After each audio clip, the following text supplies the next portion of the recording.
እናንተ የእግዚአብሔርን መንግሥት ሥልጣን ማወቅ ተሰጥቷችኋል። ለሌሎቹ ግን የግድ በምሳሌ ይነገራቸዋል። ምክንያቱም እያዩ ስለማያዩ እየሰሙ ስለማያስተውሉ ነው።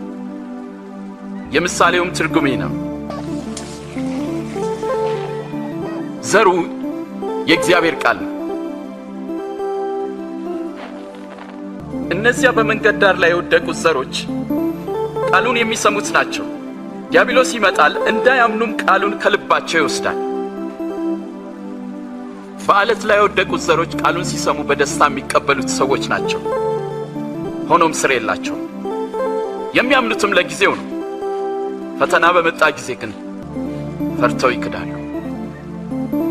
እነዚያ በእሾህ መካከል የወደቁት ቃሉን የሚሰሙት ናቸው፣ ግን ስለ ራሳቸው በማሰብ በባለጠግነታቸውና በምቾታቸው ይታነቃሉ። ስለዚህ ሙሉ ፍሬ አያፈሩ።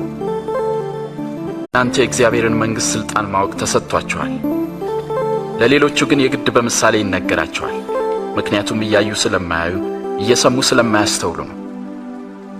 የምሳሌውም ትርጉም ነው። ዘሩ የእግዚአብሔር ቃል ነው። እነዚያ በመንገድ ዳር ላይ የወደቁት ዘሮች ቃሉን የሚሰሙት ናቸው። ዲያብሎስ ይመጣል፣ እንዳያምኑም ቃሉን ከልባቸው ይወስዳል። በዓለት ላይ የወደቁት ዘሮች ቃሉን ሲሰሙ በደስታ የሚቀበሉት ሰዎች ናቸው። ሆኖም ስር የላቸውም።